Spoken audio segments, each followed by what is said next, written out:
इमाम ज़माना जो निज़ाम और हुकूमत बनाएंगे वो किस पर कायम होगा, और निज़ाम तागूत जो हुकूमत बनाता है वो किस पर कायम है। आज आप वेस्टर्न वर्ल्ड में जाते हैं, बड़ा नज़्म है, बड़ा ज़ब्त है, सफाई है, कानून है, चोरी इतनी आम नहीं जितनी आपके मुआशरे में। कभी सोचा उसने अपने मुआशरे को किस तरह नज़्म दिया? और क्या इमाम ज़माना भी वही आके करेंगे जो निज़ाम तागूत कर रहा है, या मौला के पास कोई और सिस्टम है और उनके पास कोई और सिस्टम है? आज जितने भी दुनिया के सिस्टम है वो नाकाम होते हुए नजर आ रहे हैं। एक पाकिस्तानी जब पाकिस्तान में आता है तो सिग्नल तोड़ देता है, लेकिन जब यूके जाता है, कनाडा जाता है, यूएस जाता है, रात के 2 बजे कोई गाड़ी नहीं होती, इंसान का बच्चा बन जाता है, सिग्नल के पीछे खड़ा हो जाता है। वही बंदा जब यहां आता है फौरन सिग्नल को तोड़ देता है। कभी सोचा वो वहां रुकता क्यों है, यहां क्यों नहीं रुकता? 2 निजाम है ना। उस निजाम ने उसे इतना सीधा कैसे कर दिया कि इतनी इताअत इमाम ज़माना की भी नहीं जितनी उस निजाम की इताअत करता है, इतनी इताअत खुदा की भी नहीं जितनी उस निजाम की करता है। सुबह उठेगा, ऑफिस जाएगा, प्रॉपर टैक्स देगा, सब कुछ करेगा, पूरा उस निजाम को फॉलो करेगा। कौन सी चीज है जो उसे ये सब कुछ करवा रही है? और यहां का जवान क्यों सिग्नल को तोड़ता है? जरा सोचिए। इसका सवाल का जवाब इसमें है कि वो वहां गया क्यों था?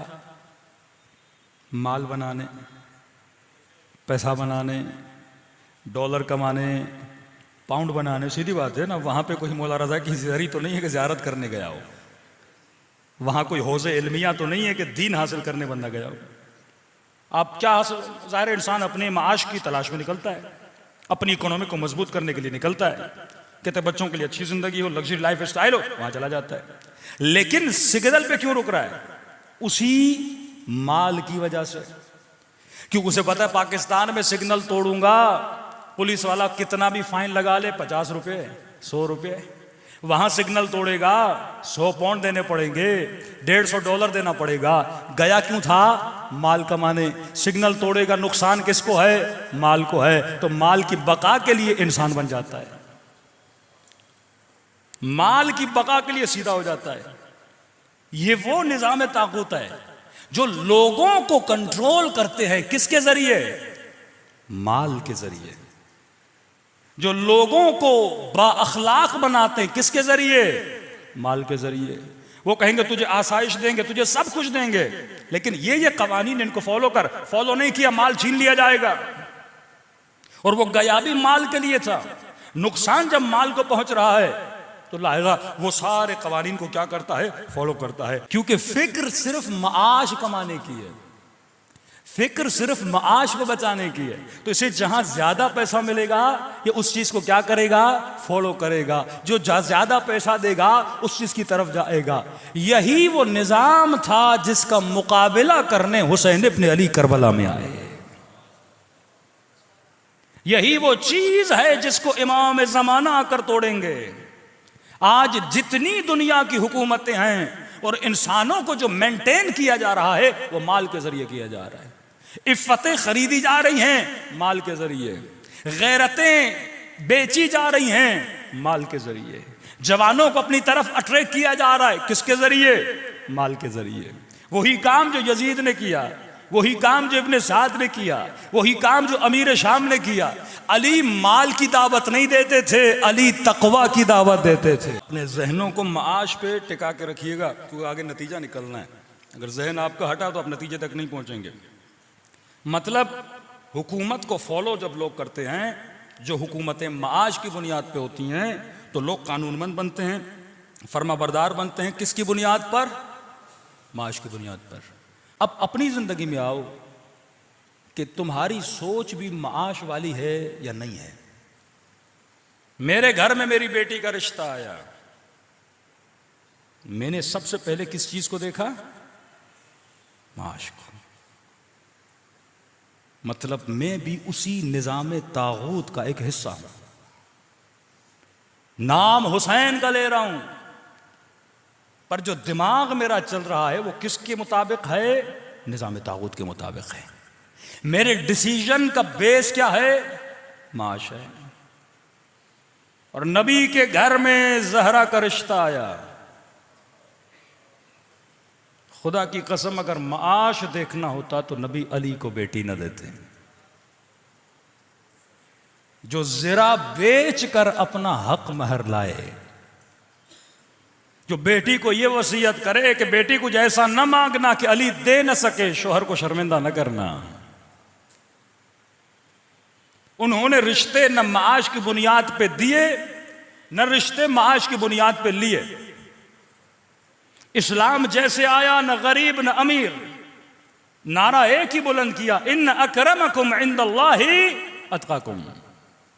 अल्लाह के दरबार में यार माश नहीं है तो फिर निमरूद बहुत पैसे वाला था, कारून बहुत पैसे वाला था। आज हमारी सोचे क्या है?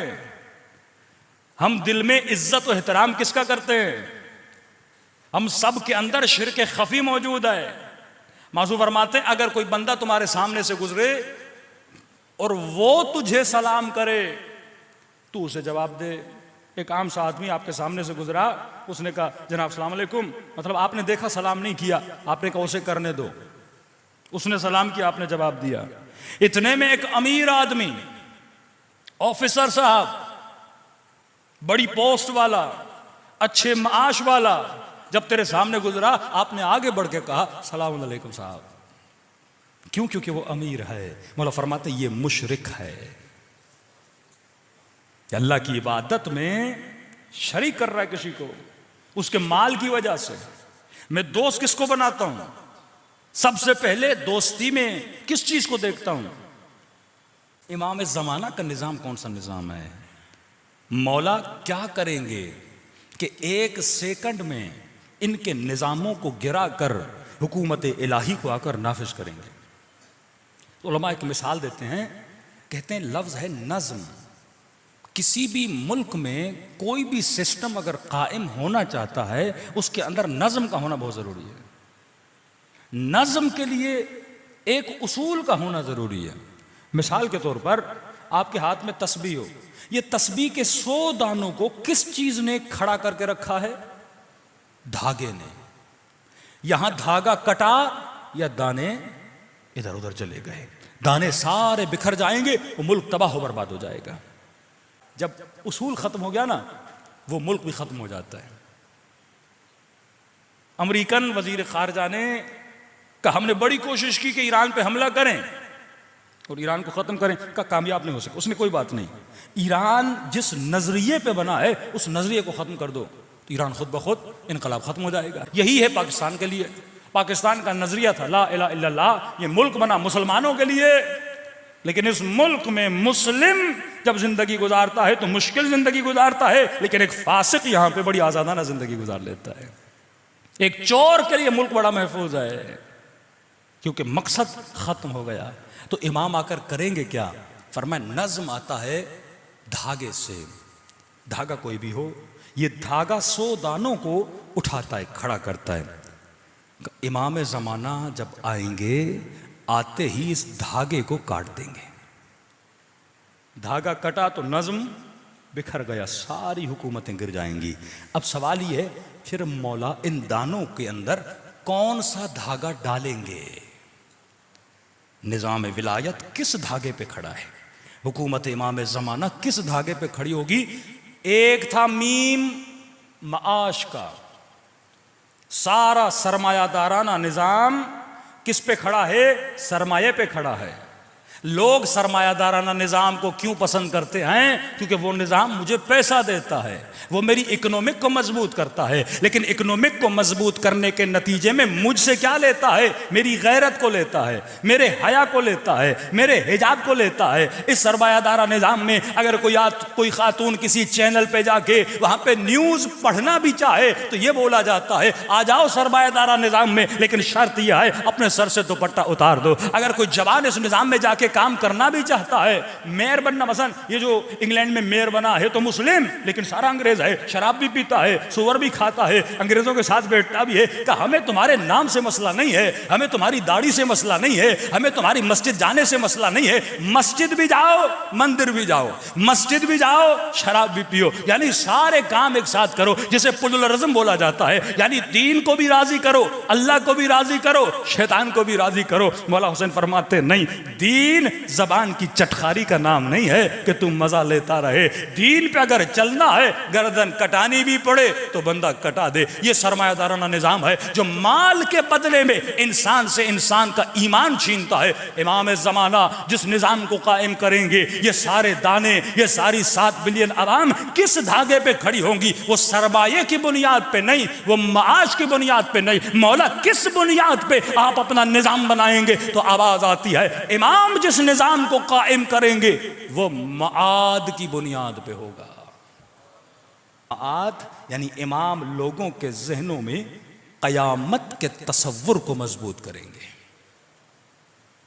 कि अगर ये रात के अंधेरे में भी खड़ा हो जाए, ये कैमरा की आंख से न डरे, रब की आंख से डरे।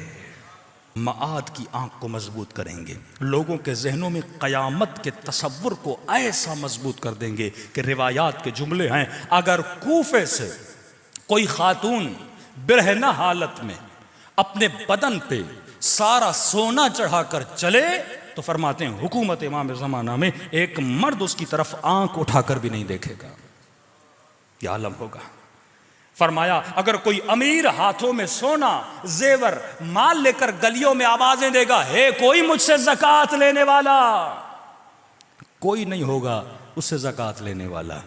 पत्थर और सोने में फर्क नहीं रहेगा, जमीन अपने सोनों को बाहर निकाल देगी, बंदा देखेगा कोई उठाने के लिए तैयार नहीं होगा, क्योंकि ताल्लुकात अब माश की बुनियाद पे नहीं बनेंगे, माद की बुनियाद पे बनेंगे। बंदा दोस्ती इसलिए करेगा ताकि मेरी क़यामत मजबूत हो जाए, रिश्ता उसे देगा जिससे बेटी की क़यामत मजबूत हो जाए, काम वो करेगा जिससे उसकी आखिरत बने। यही इमाम का काम है। यही नजरिया करबला में इमाम हुसैन ने आकर मजबूत किया कि फरमाते हैं हर नबी ने जन्नत का वादा दिया, जन्नत दिखाई नहीं। आदम से लेकर खातम तक हर नबी हर इमाम ने जन्नत का वादा दिया, किसी ने जन्नत दिखाई नहीं। लेकिन हुसैन वो इमाम है जब चराग को बुझा दिया, कहा जिसे जाना है चला जाए, जिसे जाना था वो चला गया। लेकिन जब चराग बुझाई, खालिस असहाब बैठे हुए थे जो माद को मानते थे, माश के पीछे नहीं थे, बदन की बका के पीछे नहीं थे, बच्चों की परवाह किए बगैर बैठे हुए थे। का मौला सब कुछ लुटता है तो लुट जाए, हम अपने माद को बचाएंगे। जिनके वजूद में माद का तसव्वुर मजबूत था वो करबला में हुसैन के साथ बैठे, जिनके वजूद में क़यामत का तसव्वुर मजबूत था वो इमाम हुसैन के साथ बैठे। का हर नबी ने जन्नत का वादा दिया, कमाल हुसैन ये था, हुसैन ने जन्नत का वादा भी दिया और कहा मेरी 2 उंगलियों के दरमियान देखो। सब असहाब ने अपनी जन्नत को हुसैन की उंगलियों में भी देखा था। कोई इमाम ये नहीं कर सका, ये इमाम हुसैन ने मकाम दिखाया। तो ऐ मोमिन, अगर तेरा माद मजबूत नहीं है, तुम्हारे डिसीजन, ये जो माइंडसेट तुम्हारा चल रहा है ये किस बुनियाद पे चल रहा है? अगर तेरी दोस्तियां माल की बुनियाद पर हैं, दुनिया की बुनियाद पर हैं, तेरे सफ़र, तेरी एजुकेशन, सब कुछ अगर माश की बुनियाद पर है, अभी तक तू निज़ाम इमाम को समझ नहीं पाया। अगर माद की बुनियाद पर है तो समझ लो आज भी तू हुसैनी है और क़यामत के दिन भी हुसैनी बन के उठेगा।